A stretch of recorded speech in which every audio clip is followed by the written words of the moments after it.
Hi there, have you ever felt underestimated by the very people who were supposed to believe in you most? My name is Sarah Montgomery, and at 28, I stood on stage at the grand reopening of my family's vineyard and revealed I was the secret buyer who saved it from collapse. The room erupted in applause, but my father's face turned cold. Instead of pride, he looked at me and said words I'll never forget. You'll never be welcome here. Before I tell you what happened next, let me know where you're watching from, and thanks for being here. I grew up in Napa Valley, California, in a family whose identity was deeply rooted in the wine business. My parents, Robert and Helen, owned and operated Montgomery Estates Winery, a 200-acre vineyard that had been in our family for 2 generations. The winery, nestled in the heart of Napa Valley, produced about 15,000 cases annually and was known for its traditional Cabernet Sauvignon and Chardonnay. My father made it clear from the beginning that my older brother Michael would be the one to carry on the legacy. Our home was a sprawling 3-story wooden farmhouse right in the middle of the vineyard, so my earliest memories are filled with the sweet smell of fermenting grapes, the sound of tractors rolling through the rows at dawn, and the constant hum of the crush pad during harvest season. While other kids went to summer camps, my summers were spent helping with harvest, cleaning fermentation tanks, and running tours for visitors who came to taste our wines. A vineyard is like a living symphony, my father would tell Michael during their daily walks through the property. You have to listen to the vines, feel the soil, understand the terroir. I would trail behind them, eager to learn, but my father rarely acknowledged my presence during these lessons. When I asked questions, he would pat my head and say, "This is winemaker talk, Sarah. Why don't you help your mother arrange the flowers in the tasting room?" By the time I was 12, I could efficiently run our direct-to-consumer sales, handle visitor complaints, and even balance the daily till. But whenever I showed my capabilities, my father would find something to criticize. The guests in the barrel room said you took too long with the tasting, or you poured too generous portions. That's profit walking out the door. Michael, 3 years my senior, received nothing but praise for the same tasks. "You have the nose, son," Dad would say proudly, placing a hand on Michael's shoulder. "You understand what it takes to make great wine." My mother was kinder, but no more supportive of my interest in the wine business. "Sarah, dear, you're so good with people," she would say. "Perhaps you should consider being a teacher or working in hospitality instead." The unspoken message was clear. The wine business was not for women, especially not for me. Despite this constant discouragement, my passion for winemaking only grew stronger. I started noticing things my father and brother overlooked: how our Pinot Noir could benefit from extended skin contact, how our tasting room layout confused visitors, how our outdated website was losing us younger customers. I began keeping a notebook of ideas for improvements, changes that could enhance the wine quality and increase our market reach. When I was 16, I gathered my courage and presented my ideas during a staff meeting.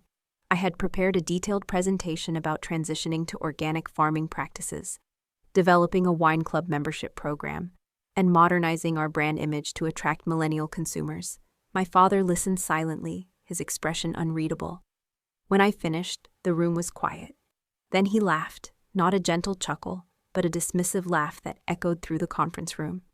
"Organic farming and social media marketing, that's all fluff, Sarah. Wine is about tradition, craftsmanship, and respect for the land, not fancy marketing gimmicks." The staff shifted uncomfortably in their seats. Michael smirked. My cheeks burned with humiliation as I gathered my notes and slipped out of the room. That night, I cried into my pillow, not from sadness, but from frustration. I knew my ideas were sound. I knew the wine industry was changing, and we needed to change with it. That same year, our vineyard faced its first major financial crisis. A large corporate winery opened just down Highway 29, featuring state-of-the-art facilities and aggressive pricing on premium wines. Our direct sales dropped by 35% within 4 months. I watched as my father stubbornly refused to adapt our pricing strategy or invest in marketing upgrades. "We offer heritage and authenticity," he insisted during tense family dinners. "These corporate operations are all flash and no substance. Our loyal customers will come back." But they didn't come back, at least not in the numbers we needed. I suggested using some of our emergency reserves to upgrade our tasting room and launch a digital marketing campaign. But my father dismissed the idea immediately. "We're not wasting money on unnecessary changes. We'll weather this storm the way we always have." by making better wine and working harder. The making better wine part meant cutting costs on premium oak barrels and reducing our aging time. The working harder part meant longer hours for everyone, including me. I spent my weekends and evenings after school working in the tasting room, often until 10 p.m., then waking up at 5 a.m. to help with cellar work before school. Michael, meanwhile, was given more decision-making responsibilities. He implemented his own cost-cutting measures, like switching to cheaper corks that occasionally failed, and reducing the frequency of barrel tastings to save on sampling costs.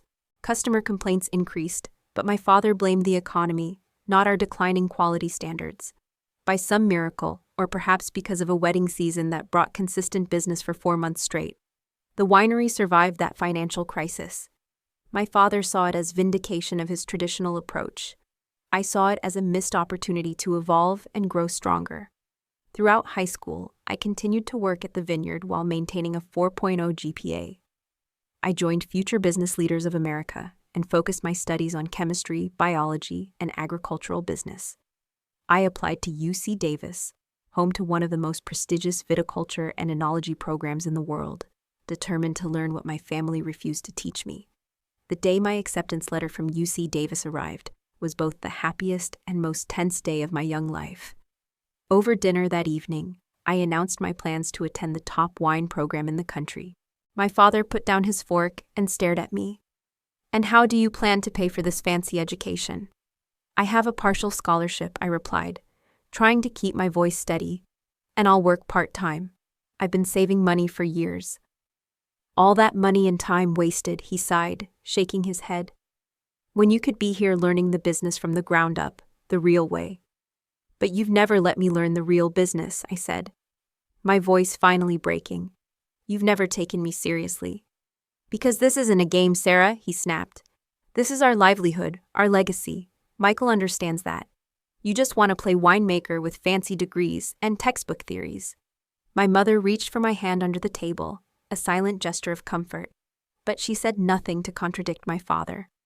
Michael watched the exchange with a smug expression, secure in his position as the chosen successor. That night, I made a decision that would change the course of my life. I would go to UC Davis, I would excel in my studies, and someday I would build a wine empire that would make Montgomery Estates look like the outdated, poorly managed operation it was becoming. Not out of spite, but because I truly loved winemaking and knew I could do better. 2 months later, I packed my bags and left for Davis. My mother cried at the Napa County Airport. My father gave me a stiff hug and reminded me that there would always be a job in the tasting room if my big plans didn't work out. Michael didn't even come to say goodbye. Little did they know that the quiet, underestimated daughter they had dismissed for years was about to embark on a journey that would ultimately bring their family business full circle in ways none of them could have imagined. UC Davis felt like entering another world. For the first time, I was surrounded by people who shared my passion for winemaking and took my ideas seriously. My professors recognized my practical experience and encouraged me to combine it with innovative thinking. During class discussions about vineyard management, I often found myself drawing on real examples from Montgomery Estates, sometimes as cases of what not to do. To cover expenses that my partial scholarship didn't handle, I worked 25 hours a week at the university winery. Unlike at home, my supervisors valued my input and gave me increasing responsibilities. By my sophomore year, I was leading harvest crews and participating in blending sessions. During my junior year, I landed a coveted summer internship at Chateau Margaux through UC Davis's international program. This is where I met Elena Rodriguez, the consulting winemaker who would become my first true mentor in the industry. In her early 50s, Elena had worked her way up from a lab technician to running winemaking operations for several premium wineries in Sonoma County. She was one of the few Latina women in leadership positions in California wine country. "I see myself in you, Sarah," she told me one evening as we walked through the Margaux vineyards at sunset. "Smart, observant, and constantly underestimated because you're a woman in this business." Elena took me under her wing, teaching me about international wine markets, introducing me to industry contacts, and showing me how to navigate the politics of the wine world. She recommended me for a fall internship with Constellation Brands, one of the largest wine companies in the world. That internship in their Napa facilities opened doors I never knew existed. Constellation's approach to winemaking was worlds away from my family's outdated methods. They used data analytics to optimize vineyard management, employed consumer research to develop new wine styles, and invested heavily in sustainable farming practices and employee development. I worked 60-hour weeks, absorbing everything I could and impressing my supervisors with my dedication and quick learning. At the end of the internship, the regional director called me into her office. "You have a natural talent for this business," she said. "We'd like to put you in our management development program after graduation." I called home that night, bursting with excitement. My mother answered, and I could hear the pride in her voice as I shared my news. Then my father came on the line. "So you're going to work for the competition instead of your own family," he said flatly. "After all we've done for you." "Dad, this is an amazing opportunity," I tried to explain. "I can learn so much and bring that knowledge back to help our vineyard." "We don't need your fancy corporate ideas," he interrupted. "Michael is doing a fine job modernizing things his way, the right way."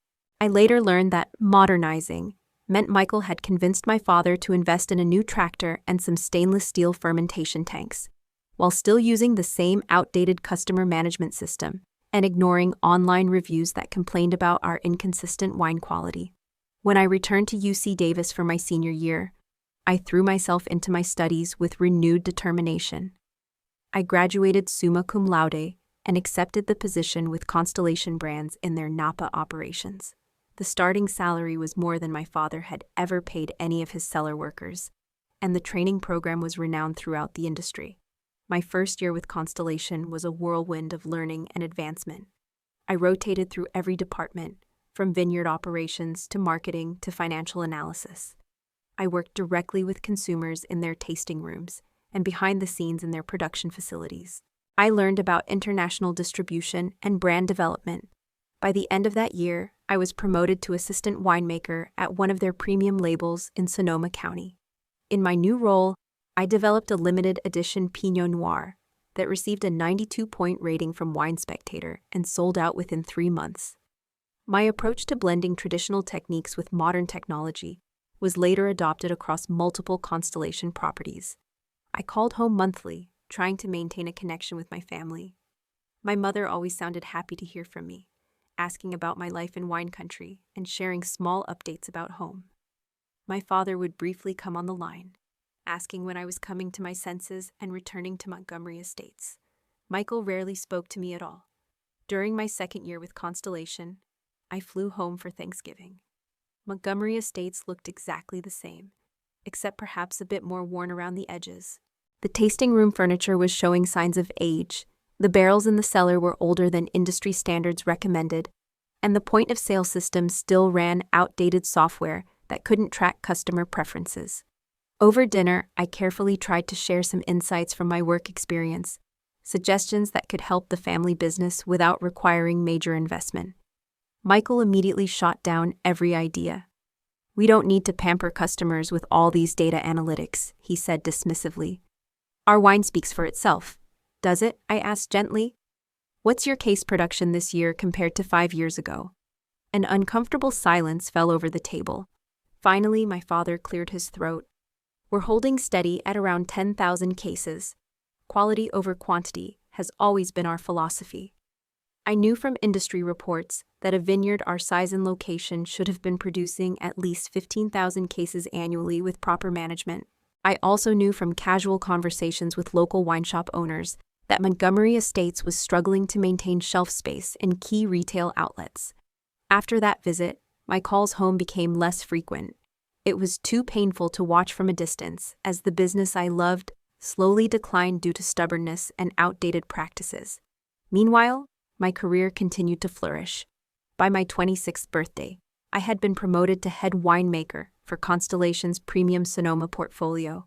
The wines under my direction saw a 22% increase in critical scores and received numerous awards for innovation in sustainable winemaking. I was featured in Wine and Spirits magazine as a winemaker to watch and invited to speak at the Unified Wine and Grape Symposium. My salary and bonuses allowed me to build substantial savings, and I began to dream of something bigger: my own winery. One evening, while having dinner with Elena Rodriguez, who had since started her own consulting business, I shared my vision. I want to create something different, I told her. A wine company that combines the efficiency and scientific approach of the big corporations with the personal touch and authenticity of family operations. But I don't know if I'm ready to take that leap. Elena reached across the table and squeezed my hand. Sarah, you've been ready for years. The only question is whether you're brave enough to bet on yourself the way I would bet on you in a heartbeat. That conversation was the catalyst I needed. The next day I began researching properties, developing a business plan, and exploring financing options. At 28, with 8 years of industry experience but limited personal capital, I knew I would face challenges, but for the first time in my life, I also knew without a doubt that I was capable of overcoming them. What I didn't know then was that my path to building my own wine empire would eventually lead me back to where it all began, with a confrontation that would change everything. Securing funding for my first winery was even more difficult than I had anticipated. Despite my impressive resume and meticulously detailed business plan, most banks and investors were reluctant to back such an ambitious project led by a 28-year-old woman. Your concept is interesting, one investor told me after reviewing my proposal. But perhaps you should start smaller, maybe a custom crush facility or wine consulting business. Have you considered finding a more experienced partner? Another suggested. Someone to lend credibility to the project, preferably with deeper industry connections. I left those meetings frustrated, but more determined than ever.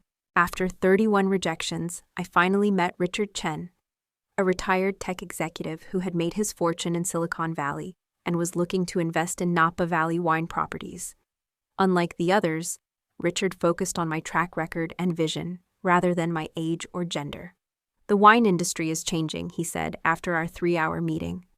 The old boys club is dying out, and the future belongs to innovators who understand what modern wine consumers really want.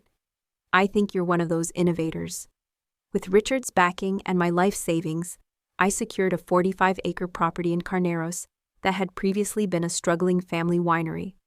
The location was excellent, perfect for Pinot Noir and Chardonnay, but the facilities needed significant upgrades. I renamed it Prestigious Wines and developed a concept that would become the foundation of my future empire. A boutique winery that offered premium quality at accessible prices, with sustainable practices and direct-to-consumer focus that enhanced rather than replaced the personal touch of traditional winemaking. The renovation took 10 months, during which I oversaw every detail from the custom-designed fermentation tanks to the locally sourced tasting room furniture. I hired staff who shared my vision of winemaking as both art and science, and trained them personally in our approach to hospitality and quality control. I developed proprietary software that allowed us to track customer preferences and vineyard data without being intrusive, giving us insights that helped us create wines our customers actually wanted to drink. Prestigious Wines opened with little fanfare, but quickly gained attention through word of mouth and social media. Our approach resonated with wine drinkers tired of both impersonal corporate brands and overpriced boutique labels. Within 8 months, we were selling out of most releases, well above projections for a new winery. Wine blogs featured us as a hidden gem and a game-changer in California winemaking. Industry magazines requested interviews about our unique approach to sustainable farming and customer engagement. Young professionals became repeat customers, praising our approachable wines and authentic story. During this time, I never mentioned my success to my family. Our phone conversations had dwindled to brief calls on birthdays and holidays, and I hadn't visited Napa in over 3 years.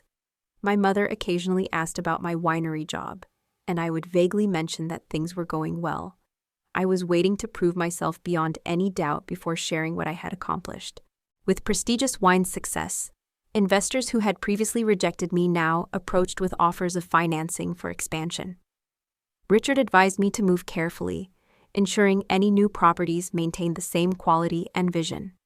3 years after opening Prestigious Wines, I acquired a second property in Paso Robles, followed 8 months later by a third in the Russian River Valley.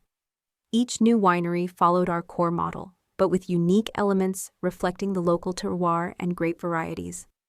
I named the Paso Robles property Elevation Wines, and the Russian River location Heritage Vineyards, continuing our theme of accessible luxury with authentic California character. As my small collection of wineries grew, I formalized the business structure, creating Prestigious Wines Collection as the parent company. I assembled a core team of viticulturists and winemakers who shared my vision, many of whom I had worked with at Constellation Brands. I instituted profit sharing for all employees, from harvest workers to general managers, ensuring everyone had a stake in our success. This wasn't just good business, it was personal. I remembered what it felt like to be overlooked and undervalued. By my 32nd birthday, Prestigious Wines Collection operated 12 properties throughout California, each profitable and highly rated. Industry publications started referring to us as the fastest-growing independent wine group and the new standard in California boutique winemaking. I was invited to give keynote speeches at wine industry conferences and consulted by larger companies interested in our approach to sustainable farming and direct-to-consumer sales. Throughout this period of growth, I maintained a low personal profile in media coverage. I preferred to highlight our winemakers and vineyard teams rather than myself. I used the company name rather than my own in business dealings whenever possible. This was partly a strategic decision to focus attention on our wines rather than the founder, but it also meant that news of my success remained largely unknown to my family. My carefully constructed professional life was completely separate from my family history. None of my employees or industry contacts knew about Montgomery Estates or my roots in a family winery business. I had built something entirely my own from the ground up, exactly as I had dreamed of doing when I left Napa all those years ago. What I didn't realize was that these two worlds, so carefully kept apart, were about to collide in a way I could never have anticipated. 10 years after leaving Montgomery Estates, I received an unexpected call from my mother.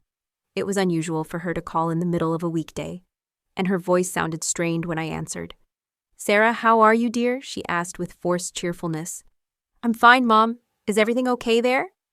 There was a pause, then a sigh. "Well, not exactly. The vineyard is having some difficulties." Over the next 30 minutes, my mother revealed what I had long suspected. Montgomery Estates was in serious financial trouble. Production had dropped to 6,000 cases annually. They had mortgaged the property twice to cover operating costs, and 4 months earlier, they had missed a loan payment for the first time in the winery's history. "Your father doesn't know I'm calling you," she admitted. "He and Michael are still so proud, but I'm worried, Sarah. This winery is our home, our livelihood. Your father is 67 now, too old to start over. If we lose everything." "What about Michael?" I asked. "I thought he was managing things." Another pause. "Michael has made some choices that haven't worked out well.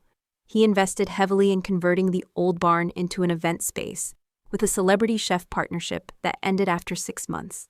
He also took out loans for a wine cave expansion that never attracted the high-end clients he expected.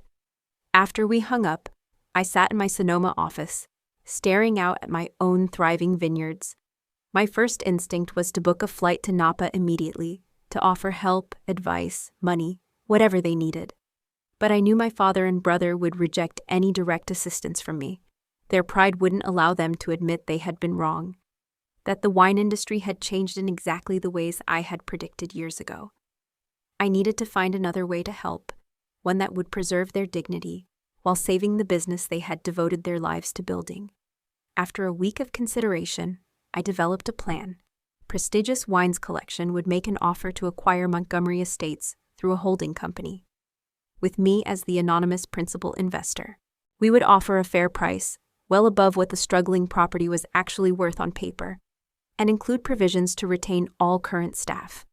I contacted a respected Napa Valley attorney with no previous connection to my family or my company to act as intermediary. I briefed him thoroughly on the situation, but swore him to secrecy regarding my identity. As far as my family would know, the offer was coming from a wine investment group interested in expanding into premium Napa Valley properties. 3 weeks later, my attorney met with my father and Michael. He presented our offer. A purchase price 30% above current market value, guaranteed employment for all current staff for at least 2 years, and the option for my parents to maintain residence in their home for 5 years rent-free. My father was initially suspicious and resistant, according to my attorney's report. "This vineyard has been in our family for 2 generations," he had said. "We're not selling to some faceless corporation."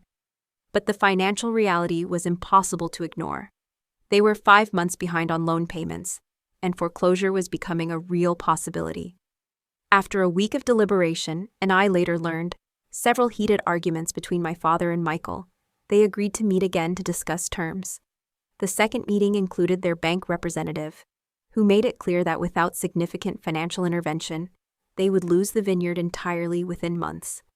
Faced with this stark reality, my father reluctantly agreed to the sale, with one additional condition. He wanted to remain involved as a consultant for the transition period. I approved this condition immediately, knowing it would help him save face and ease the transition. The paperwork was drawn up, and 90 days later, Prestigious Wines Collection officially acquired Montgomery Estates. Throughout this process, I maintained my distance and anonymity. I monitored the proceedings through my attorney and financial team, but didn't visit Napa or directly involve myself in any way. The acquisition was handled like any other business transaction, with thorough due diligence and professional courtesy. What my team discovered during the due diligence process was worse than I had feared. Beyond Montgomery Estates, my father and brother had acquired 3 smaller vineyard properties in Sonoma and Mendocino over the past decade, all of which were also underperforming and carrying significant debt. These had been funded largely by leveraging the original family vineyard, putting the entire small portfolio at risk of collapse. I decided to acquire all 4 properties, restructuring the debt and bringing them under the Prestigious Wines Collection umbrella. It was a significant financial commitment, stretching our resources further than I would have preferred, but I couldn't bear the thought of my family losing everything they had worked for. My plan was to renovate and rebrand all 4 properties gradually, starting with the smaller vineyards and saving Montgomery Estates for last. This would allow time for my operations team to assess each location thoroughly and develop appropriate concepts that would honor the history of the properties while updating them to meet current market standards. Throughout the acquisition and initial planning phase, I continued to run Prestigious Wines Collection from our Sonoma headquarters, participating in daily conference calls with my Napa team, but never revealing my connection to the properties. To my staff, this was simply another strategic expansion into premium Napa Valley Vineyard holdings. 8 months after the acquisition, the renovation of the first 3 smaller properties was complete, and they reopened under new names as part of the Prestigious Wines Collection. Guest reviews were overwhelmingly positive, and wine sales climbed steadily above projections. Finally, it was time to address Montgomery Estates, the property that had shaped my childhood and launched my career in winemaking, albeit in ways my family had never intended. I wanted its transformation to be special, a showcase for everything I had learned and accomplished in the decades since leaving home. I approved an extensive renovation plan that would preserve the historic character of the buildings, while completely modernizing the winemaking facilities and tasting room amenities. The budget was generous, the timeline ambitious. I handpicked the design team and contractors, reviewed every detail of the plans, and monitored progress through daily photo updates and video calls. As the renovation neared completion, I faced a decision. Should I reveal myself as the new owner before or during the grand reopening?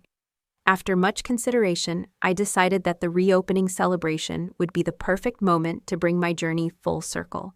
I would invite my family as honored guests, and in front of industry colleagues and press, I would finally step out from behind the corporate identity I had built and reclaim my personal history. I had no illusion that this revelation would instantly heal the rifts in my family, but I hoped that seeing what I had accomplished, how I had saved and transformed the business they loved, might begin a process of reconciliation. At the very least, it would finally force them to acknowledge the success I had achieved on my own terms. With that decision made, I booked a flight to Napa for the first time in years, prepared to face my past and reveal the truth that had been hidden for so long. The renovated vineyard, now renamed Vintage Valley in keeping with our California heritage theme, was nearly unrecognizable from the tired property my family had struggled to maintain. The tasting room featured floor-to-ceiling windows, showcasing panoramic views of the valley. The production facility boasted state-of-the-art temperature-controlled fermentation systems, and the grounds included a demonstration vineyard where guests could learn about sustainable farming practices. For the grand reopening, we invited local business leaders, wine industry representatives, food and travel bloggers, and press. I personally signed the invitations sent to my family, though they were addressed from the management of prestigious wines collection, rather than from me directly. They were designated as special VIP guests, with access to all areas of the celebration. I arrived in Napa 3 days before the event, staying quietly at a boutique hotel while overseeing final preparations. On the morning of the reopening, I visited the property early, walking through each area and thanking the staff for their hard work. Many were original employees who had stayed through the transition, though they didn't yet know my connection to the former owners. At 6 p.m. that evening, guests began to arrive for the champagne reception and vineyard tour. I watched from a private office as the courtyard filled with Napa Valley's wine elite, tourism officials, and media representatives. And then finally, I saw them. My father looked older and more frail than I remembered. My mother elegant in a navy dress she had probably purchased specially for the occasion. Michael still carried himself with that air of superiority, accompanied by a woman I assumed was his wife, whom I had never met. They were greeted by our general manager, who had been briefed that morning about my relationship to them, but sworn to secrecy until the official announcement. He escorted them to the VIP area where they would wait until the formal program began. At 7:30, I took a deep breath and stepped onto the small stage that had been set up in the main tasting room. The room quieted as I approached the microphone. Good evening, and thank you all for joining us to celebrate the newest addition to the prestigious wines collection family, I began, scanning the crowd until I located my family near the back of the room. They were watching with polite interest, clearly not recognizing me at first in my tailored business suit, with my hair styled differently than they had ever seen it. The property we stand on today has a rich history in Napa Valley winemaking, one that I am intimately familiar with. A murmur ran through the crowd. I saw the exact moment recognition dawned on my father's face, his expression shifting from polite attention to shock. My name is Sarah Elizabeth Montgomery, founder and CEO of Prestigious Wines Collection. But to the former owners of this vineyard, I was simply Sarah, the daughter who left home to pursue a dream in the wine industry. The room was absolutely silent now. My mother had her hand pressed to her mouth. Michael was whispering furiously to his wife.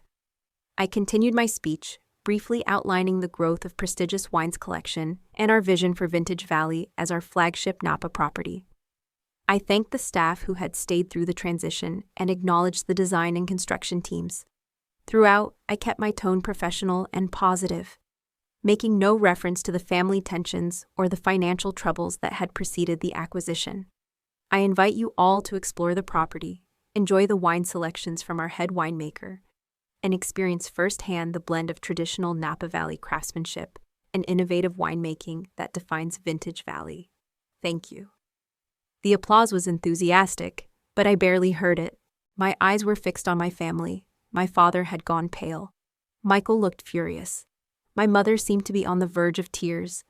As I stepped down from the stage, I was immediately surrounded by well-wishers and reporters asking questions about my personal connection to the property. I answered briefly but politely, explaining that my family had owned the vineyard for many years and that bringing it into the Prestigious Wines Collection portfolio was a special full-circle moment in my career. All the while, I was acutely aware of my family standing rigidly at the edge of the crowd, watching. After about 20 minutes of mingling, the general manager approached me discreetly. "Your family has asked to speak with you privately," he said. "I've made the conference room available for privacy." I nodded, took a moment to compose myself, and headed upstairs. This was the confrontation I had been both anticipating and dreading for months. When I entered the conference room, my family was standing in an awkward cluster near the windows overlooking the valley. No one spoke as I closed the door behind me. Finally, my father broke the silence. "So this was your plan all along, to humiliate us publicly?" "No, Dad," I said evenly. "My plan was to save the business you built before you lost everything." "By going behind our backs?" Michael interjected, his face flushed with anger. "By pretending to be some anonymous corporation?" "Would you have accepted my help if I had offered it directly?" I asked. "Would you have admitted to me how bad things had gotten?" My father's jaw tightened. You had no right to interfere. This was our business, our legacy. A legacy you were about to lose to foreclosure, I pointed out. I paid well above market value for all 4 properties. I kept every single employee. I even ensured you could keep your home. So we should be grateful, my father scoffed. Grateful that my own daughter swooped in like some savior to take over what we built? What you built and what Michael nearly destroyed, I said, my composure finally slipping. Do you know how much debt he had accumulated? Do you realize you were 5 months away from losing everything? Michael stepped forward, pointing his finger at me. You think you're so clever with your fancy wine company and your business success, but you stole our family heritage. You took advantage of a difficult situation. I saved our family heritage, I corrected him. I preserved it and improved it. Everything I learned about winemaking started in this vineyard, with this business. I may have built my career elsewhere, but I never forgot where I came from. My mother, who had been silent until now, touched my father's arm gently. Robert, perhaps we should listen to what Sarah has to say. The vineyard is beautiful now, better than it's been in years. He shrugged off her hand. It's not our vineyard anymore, it's hers. He turned to me, his expression hardening. You may own the property now, Sarah, but you'll never understand what this place really meant to us, and you'll never be welcome here as family. The words hit me like a physical blow. After everything I had accomplished, after literally saving them from financial ruin, my father was still unwilling to acknowledge my achievement or accept my help. This is our vineyard now, he continued, his voice rising. Ours, not yours. You'll never step foot in our vineyards. I stood there, momentarily speechless at the irony of his statement. He was claiming ownership of property he had legally sold, standing in a room he no longer had any right to occupy, telling the actual owner she would never be welcome. Michael seized on my silence. We should sue her for misrepresentation, he said to my father. She deliberately concealed her identity during the purchase. That has to be illegal. That was when I knew I had to set clear boundaries. This was no longer about family reconciliation. It was about protecting my business and the employees who depended on me. The sale was completely legal and transparent, I said, my voice steady once more. Every document was reviewed by your attorneys. There was no legal requirement for me to disclose my personal identity as the investor. I moved toward the door, then turned back to face them. I had hoped that seeing what I have accomplished might finally make you proud, or at least make you acknowledge that I was right about my abilities and my understanding of this industry. Clearly, I was wrong about that. I looked directly at my father. You're welcome to remain in your home as agreed in the contract, but this conference room, like the rest of the vineyard, belongs to Prestigious Wines Collection now, and I expect you to treat our staff and our property with respect. With that, I left the room, closing the door quietly behind me. I managed to maintain my composure until I reached my private office, where I finally allowed myself a moment of grief for the family reconciliation that now seemed impossible. Later that evening, as the celebration continued and guests raved about the transformed property, I watched from a distance as my father and Michael left the vineyard, their expressions dark. My mother lingered, looking around as if searching for me, but eventually followed them out. I had won the business battle decisively. Vintage Valley, formerly Montgomery Estates, was mine, saved from the brink of financial collapse and transformed into a showcase property. But in the process, I had confirmed what I had long suspected. My father would never accept me as a successful winemaker in my own right, would never acknowledge that his daughter had not just matched, but far exceeded his own achievements in the industry. That night, alone in my hotel room across the valley, I made a difficult decision. If my father and brother couldn't respect boundaries and accept the new reality, I would have to enforce those boundaries myself, even if it meant further damaging our already strained relationship. The morning after the grand reopening, I met with my security team and the general manager of Vintage Valley. I explained the situation frankly. My father and brother were the former owners, but had reacted hostilely to the revelation of my identity. While they retained the right to live in their private home as stipulated in our agreement, their VIP access to vineyard amenities was a courtesy, not a contractual obligation. Effective immediately, I instructed. Please deactivate the VIP access cards issued to Robert and Michael Montgomery. My mother, Helen, may retain her access. Please also brief all staff that the former owners no longer have authority to give instructions or override vineyard policies." The general manager nodded, though I could see he was uncomfortable with the situation. "And if they become difficult about this change," he asked. "Then you contact security and, if necessary, local law enforcement," I said firmly.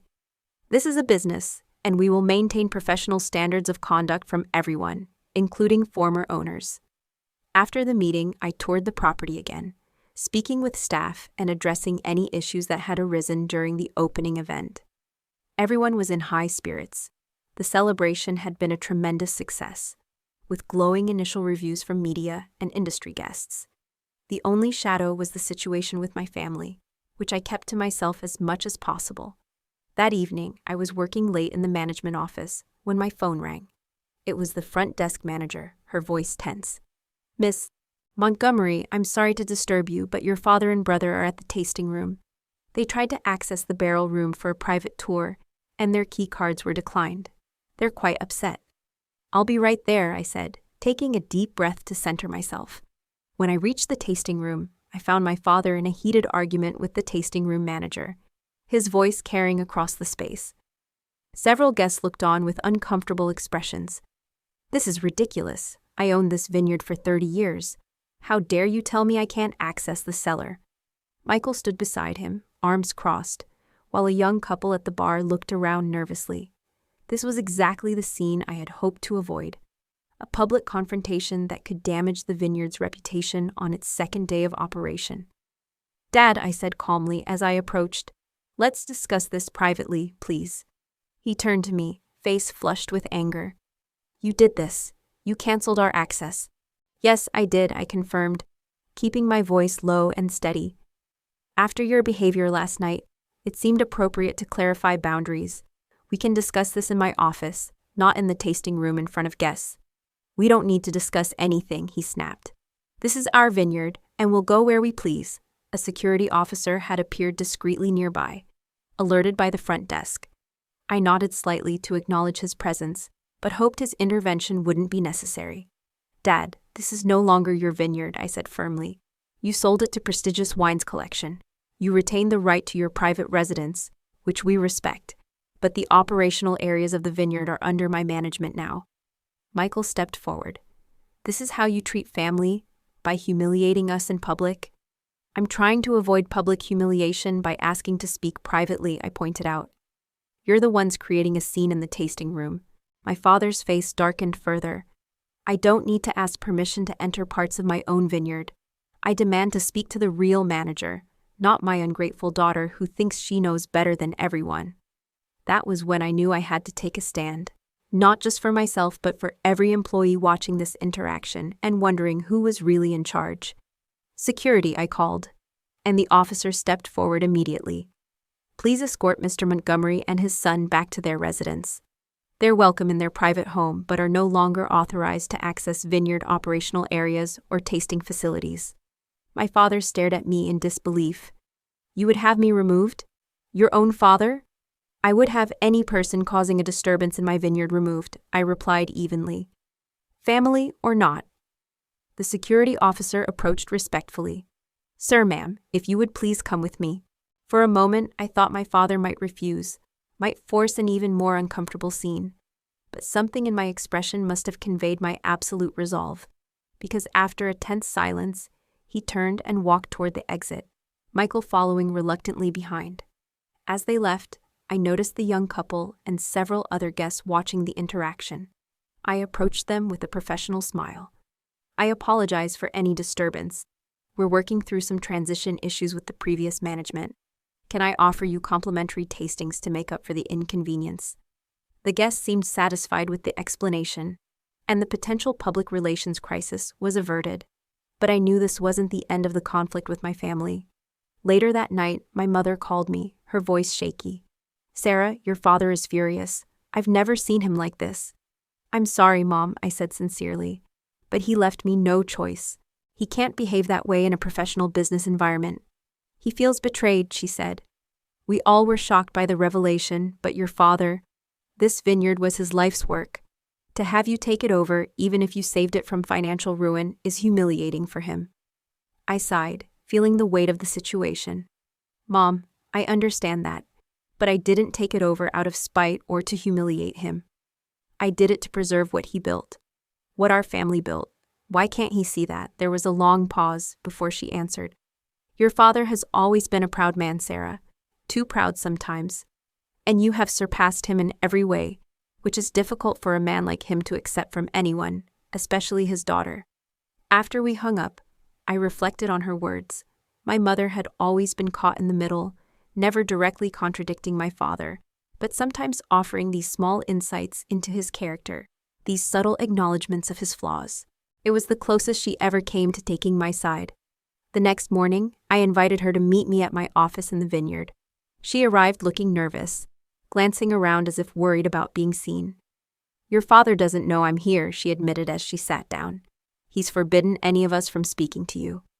Instead of responding directly to that concerning statement, I gave her a thorough tour of the renovated property, explaining the improvements, the sustainable farming practices, the marketing strategy. I showed her the financial projections, the wine club memberships already secured for the coming year, the positive reviews pouring in online. This is extraordinary, Sarah, she said as we finished the tour in my office. I had no idea. The way your father talked about your career, I thought perhaps you were just working at some wine company, not building all this. I tried to tell you, I said gently. I sent articles, awards, information about each new property. Did you ever see any of it? She looked down at her hands. Your father, he would intercept mail from you. He would change the subject if you tried to talk about your work. He didn't want to hear about your success because it reminded him of his own failures. The admission stunned me. All those years of thinking my family simply didn't care about my achievements, when in reality, my father had been actively hiding them from my mother. Mom, you need to understand something, I said, taking her hands in mine. I didn't do any of this to prove him wrong or to compete with him. I did it because I love this industry, this craft. Everything I know about winemaking started right here in this vineyard. Watching you and Dad work, tears filled her eyes. I always knew you had a special talent for it. The way you noticed things, remembered what guests preferred, saw opportunities for improvement. But your father, he could only see Michael as his successor because Michael would do things exactly as he had always done them. And that's why the business nearly failed, I said quietly. Because the industry changed, and they refused to change with it. She nodded slowly. I see that now. I think, deep down, your father sees it too. That's why he's so angry, not just because you took over, but because you were right all along. Over the next few weeks, I focused on stabilizing operations at Vintage Valley and preparing to return to our Sonoma headquarters. My mother and I met several times, rebuilding our relationship as she finally learned about my career and accomplishments without my father's filtering. She began to share stories of her own early days in the wine business, insights and experiences she had never expressed when my father dominated all business conversations. Michael, meanwhile, consulted with lawyers about challenging the sale of the vineyards. As I had expected, they informed him that the transaction was entirely legal. Prestigious Wines Collection had not misrepresented anything material to the sale. My personal identity as the investor behind the company was not a legally required disclosure. Undeterred by this legal reality, Michael filed a lawsuit anyway, claiming fraud and coercion. The case was quickly dismissed by the court, but not before generating some unwanted publicity. Several wine industry publications ran stories about the family drama behind the acquisition, forcing me to address the situation more publicly than I had intended. I issued a simple statement. Prestigious Wines Collection acquired these properties through a standard business transaction at above market value, preserving jobs and improving the vineyards for the benefit of employees, wine club members, and the communities they serve. While I have a personal connection to the original Napa property as a member of the founding family, all business dealings were conducted with the utmost professionalism and transparency. The statement was sufficient to calm the media interest, but the damage to my family relationships seemed irreparable. My father refused all contact. Michael, embarrassed by the failed lawsuit, moved to Oregon with his wife to start a craft brewery, leaving the wine industry entirely. Only my mother maintained a relationship with me, gradually becoming more independent and confident in expressing her own opinions. As Vintage Valley established itself as one of Napa Valley's premier destinations, winning awards and attracting a loyal following, I focused on continuing to build prestigious wines collection nationwide. We opened new properties in Oregon, Washington, and even ventured into Virginia wine country, each maintaining our core values of sustainable winemaking and authentic hospitality. 3 years after the acquisition and confrontation, Prestigious Wines Collection had grown to 25 properties across the United States, with plans for international expansion into New Zealand. The small family vineyard I had grown up in had become the foundation for something far larger and more successful than my father or brother had ever envisioned. Though the personal cost had been high, I had proven beyond any doubt what I had always known: that I understood the wine business, that I had the vision and determination to succeed in a competitive industry, and that I could build something remarkable on my own terms. What I didn't yet know was whether there might still be a path to healing the family wounds that had been opened wider by our confrontation. 4 years after the dramatic reopening of Vintage Valley, I sat in my corner office on the 30th floor of our San Francisco headquarters, reviewing expansion plans for our first Australian properties. Prestigious Wines Collection now operated 25 wineries across North America, employed over 2,000 people, and had become known as one of the most innovative and successful independent wine companies in the industry. The phone on my desk rang, and my assistant's voice came through the speaker. "Your mother is here to see you." My mother had gradually become a regular visitor to our various properties. After decades of living in my father's shadow, she had discovered a passion for wine education that had never been allowed to flourish. At 72 years old, she had begun an unexpected second career as an honorary advisor to our hospitality training program, sharing her lifetime of wine country experience with new employees. "Send her in, please," I replied, smiling as my mother entered the office. "The Willamette Valley property looks wonderful," she said, gesturing to the architectural renderings spread across my desk. "Your father would have been so impressed by how far you've taken this company." I raised an eyebrow at the mention of my father, a subject we typically avoided. "Would he?" "I think he would still find something to criticize," I said, with a slight smile. My mother sat down across from me, her expression serious. "Sarah, there's something I need to tell you. Your father has been diagnosed with congestive heart failure. The doctors say he may have only a year or 2 left." The news hit me harder than I expected. Despite everything, despite the rejection and the harsh words, he was still my father. "I'm sorry to hear that," I said. "How is he handling it?" "As stubbornly as he handles everything," she sighed. "But he's been asking about you. Not directly, of course. He'll see an article about prestigious wines in Wine Spectator and make some comment. Or he'll notice a feature about you on a business news program and watch the whole thing, though he pretends not to be interested." I leaned back in my chair, considering this information. "What are you suggesting, Mom? That I reach out to him? The last time we spoke, he told me I would never be welcome in his vineyard, despite the fact that I owned it." "I know," she acknowledged, "and I'm not excusing his behavior or his pride. But Sarah, life is short. Pride has already cost this family so much. Do you really want to let it cost you the chance to make peace before it's too late?" Her words stayed with me long after she left. That evening, I found myself looking through old family photos that I kept in my apartment, pictures of my father teaching me to identify different grape varieties in our vineyard, my 16th birthday celebrated in the original tasting room with a cake made by our chef, my high school graduation with my father standing stiffly beside me, his expression unreadable but his hand resting lightly on my shoulder. After a sleepless night, I made a decision. I wrote a personal letter to my father, not as the CEO of Prestigious Wines Collection, but as his daughter. I wrote about my earliest memories of Montgomery Estates, about the lessons I had learned watching him work, about how those foundations had shaped my own approach to winemaking. I acknowledged the pain of our estrangement and expressed hope that we might find a way forward before it was too late. 2 weeks passed with no response. I tried not to be disappointed, knowing how difficult it would be for him to set aside his pride after so many years. Then one Tuesday morning, my assistant informed me that Robert Montgomery was in the lobby, asking to see me. My father looked smaller than I remembered, his once imposing frame diminished by age and illness. but his eyes were as sharp as ever as he took in the expansive office, the industry awards lining the walls, the view of San Francisco Bay through the floor-to-ceiling windows. "Quite a setup you have here," he said, his voice gruff but lacking the anger I had come to expect. "Would you like the tour?" I offered, trying to keep my tone light despite the emotions churning inside me. He nodded, and I showed him around the headquarters, introducing him to key team members, explaining our operations center where we monitored all 25 properties in real time, our research and development lab where we tested new sustainable farming techniques.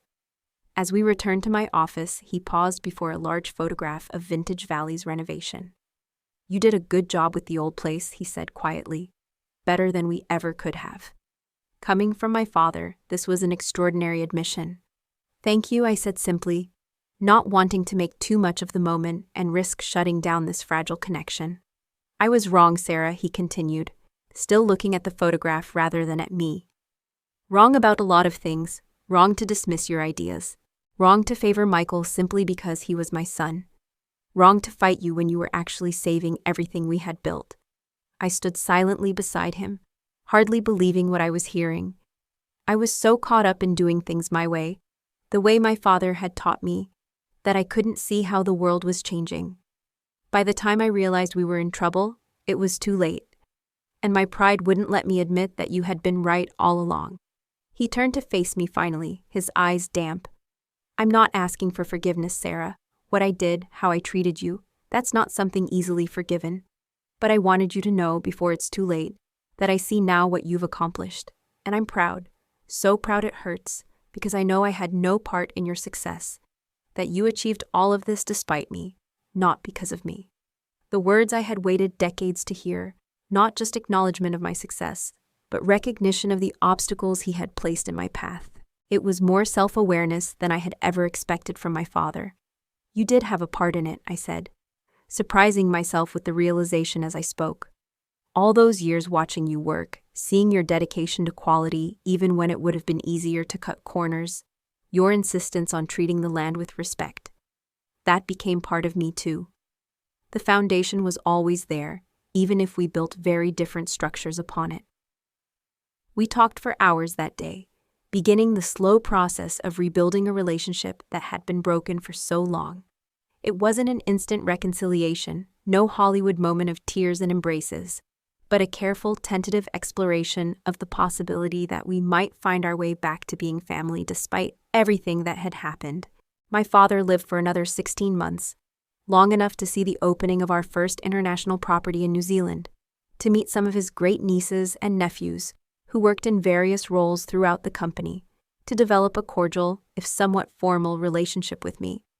Michael remained distant, though he stopped actively antagonizing me or the company, which was progress of a sort. He found moderate success with his craft brewery in Oregon, and we occasionally exchanged brief, polite messages on holidays. The experience taught me lessons I carry with me every day. I learned that sometimes the people who should believe in you the most are the least capable of doing so, not because of your limitations, but because of their own. I learned that success is the best response to doubt, but that even undeniable success won't change some minds clouded by pride or outdated thinking. Most importantly, I learned that setting boundaries is not just an act of self-preservation, but an affirmation of self-worth. When I deactivated my father's VIP access card, when his keycard flashed red at the tasting room entrance, I wasn't just protecting my business. I was declaring that I deserved respect, both as a professional and as a person. Today, Prestigious Wine's collection continues to grow and thrive. Vintage Valley remains our flagship Napa property, a testament to the power of transformation and renewal. My mother, now in her mid-70s, serves on our board of advisors and mentors young women entering the wine industry. In her honor, I established the Helen Montgomery Scholarship for Women in Winemaking, providing education and internship opportunities for young women with limited resources but unlimited potential.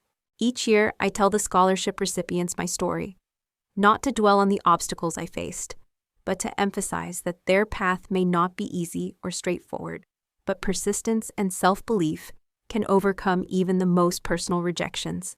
Sometimes the doors that others close in your face become the very reason you build your own winery. with your own doors, your own keys, and your own rules about who gets to enter. The rejection that once caused me such pain became the catalyst for creating something far greater than I might have built, had my path been easier. If you've ever been underestimated, dismissed, or shut out by the very people who should have supported you, know that their limitations don't define your potential. Their closed doors don't determine your destination. You can build your own empire, one where you not only have a place, but where you make the rules. Have you ever had someone underestimate you, only to prove them wrong in the end? Share your story in the comments below. And if this resonated with you, please like, subscribe, and share with someone who might need to hear that rejection can be the beginning of something extraordinary, not the end of their story. Thank you for listening, and remember, sometimes when one door closes, you don't just find another one, you build an entire vineyard of your own.